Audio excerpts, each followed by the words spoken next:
I'll be representing what is encapsulation in objective-oriented programming. So for far more ado, let's go for it. So what is encapsulation?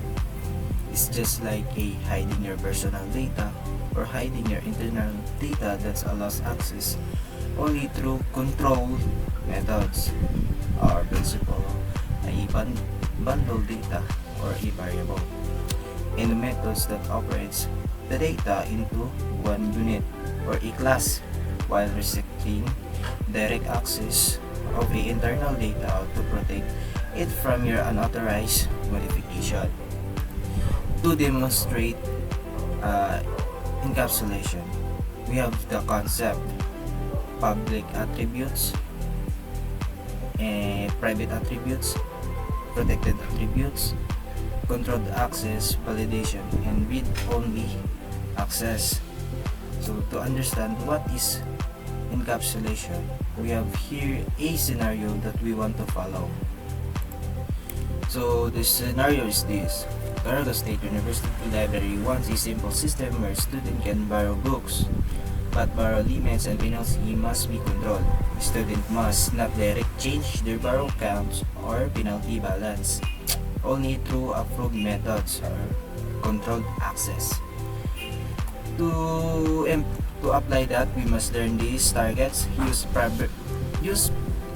private attributes to prevent direct modification, implement jitter or improperty, and add validation for no negative value or borrow limits.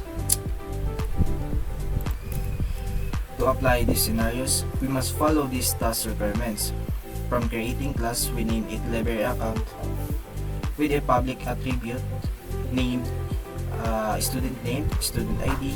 For private attributes naman, use underscore borrow counts underscore penalty underscore balance. From the methods naman, first one is borrow book. So this methods, it's used for a functions that will be increment borrow count by 1. Reject if borrow count is already 3 limits. And the second methods naman are functions. We name it return books and call. We create a parameter named day lates. So 3 naman is decrement borrows counts by 1. And now from our third methods, pay penalty amount, it's only required reject if amount is greater less than 0 and deducted from penalty but not below 0. From the fourth attributes or methods, shows status, returns name, borrow count, and penalty balance.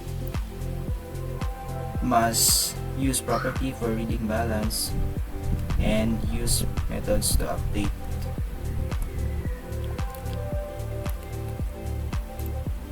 To complete these task requirements, so I have already coded it. So from this section, we initialize a constructor that has a parameter student name, student ID, and 3 i-call lang niya ang attributes 3 ang i-provide sa constructor. When we say public attributes, it's can be directly accessed, and here from this slide, that's a private attributes. When we use a private attributes, we use a underscore. When we say public attributes naman, it cannot be accessed directly outside from the outside class. And from this section naman, read only property. We created a functions, borrow counts, self return, self. We call the public attributes sa giyahin mo nato nga constructor. This use allows reading borrows counts prevent direct modification. And here naman sa atong second methods, we call it penalty balance, return self penalty balance. This allows reading penalty balance, prevents directly modification naman. And from our methods, method 1, borrow books.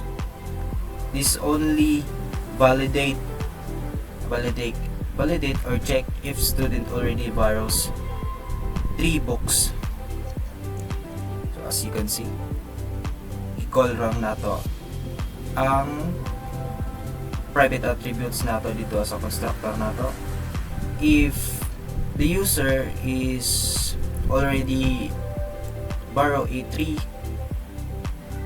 books, it will be printed as a book borrow successfully. If denies naman, it will be printed borrow denied limit of 3 books. From this section naman, we have the second method. We created a second method, return book, that has a parameter day later, and we use a conditions to check if there's our book to return. If none mangani, we printed it, no books to return. And this naman na sections, we call the private attributes from our class. This means decrease borrow count by 1. If naa, print book return. And from the section naman, add penalty to private balance, where we use a conditions naman to check if naamang gani. Gi-call lang nato ang day later from our methods dria, and we multiply it by 10, and we called our private methods from the class and decrement or add the final results from this method. And here print lang if late returns penalty added, and call the variable sa atong conditions. This naman our third methods, pay penalty methods with validation. So nag-create lang tag another functions na mod yan ay parameter account, check if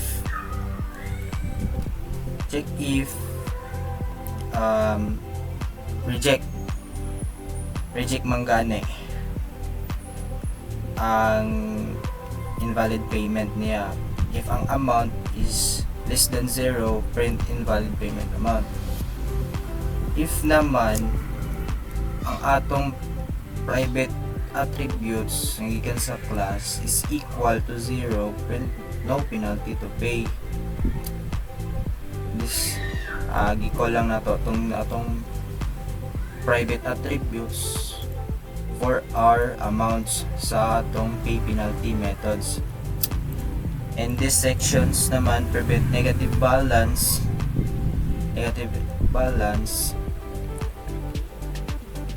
if these sections is prevented, will be print payment successfully or successful. And from our last methods naman, we have show status methods to display account info. So nag-create lang tag functions naman. So ang parameter lang niya based on the class, parent class na to, it's returns lang if current account informations. Wala siya guys. Okay na. So na-print lang to diriya, print line library account status name. Kung say name sa atong user, it will be called by our public attributes. It will be accessed directly. And sa this line naman, We called our private attributes sa penalty balance. We also called the private attributes. To do that from our functions nga gipangima nato based on our class library account. Sa final results naman, sample test scenarios. So if ang student nag-name, create lang tag variable 3 student, and we call the class our parent class, and sa parent class nato 3 nag-input lang tag, for example nga ang student name niya kay si Juan de la Cruz, and his ID number is 2024-001. This create student apat objects diri nga section. Pag 3 naman nga section, borrow 3 books.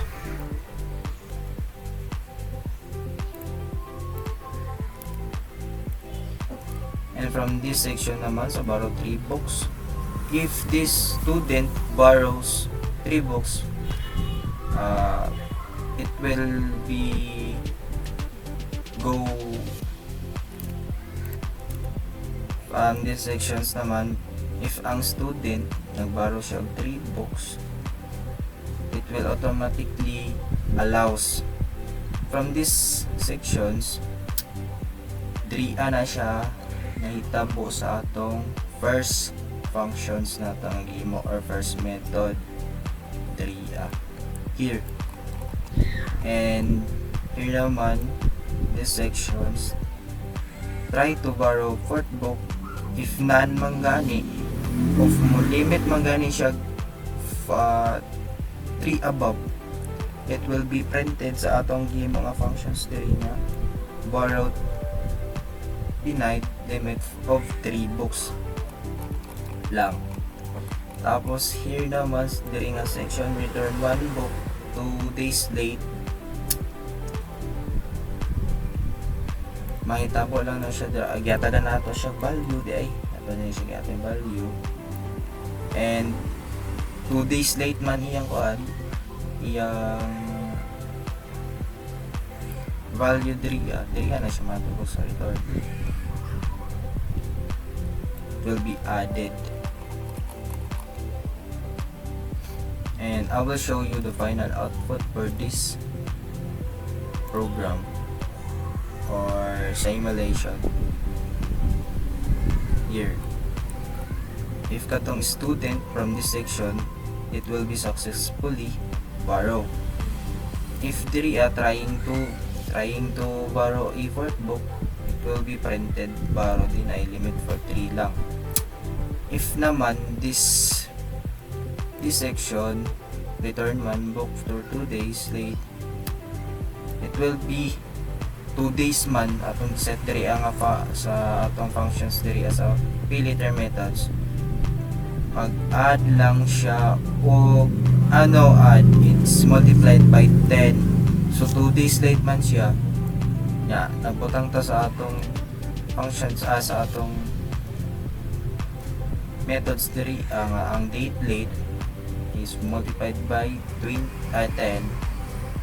will be added a 20.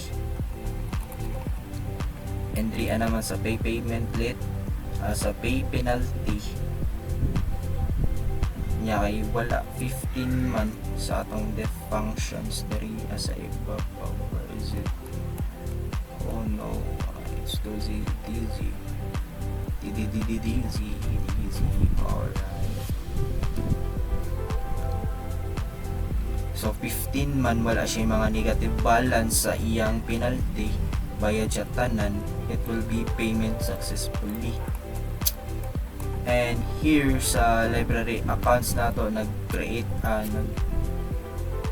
wala to nag-create, so naghatag lang tag value aning mga sa atong library accounts. Sample ang name si Juan de la Cruz. Here show status na ta diri ana siya makita sa atong diff functions, sa atong show status from our 4th functions 3 library. call nato ang public attributes, bars book, ang atong private attributes, pila yang nabaro, duha lang. Penalty balance, so call lang natong private attributes, yapon balance sa 5, it will be printed here. So that's the concepts, no, for our encapsulation. It's just like protecting your personal data, and it will have to be performed through e-object methods. So that is all for encapsulation, guys. See ya.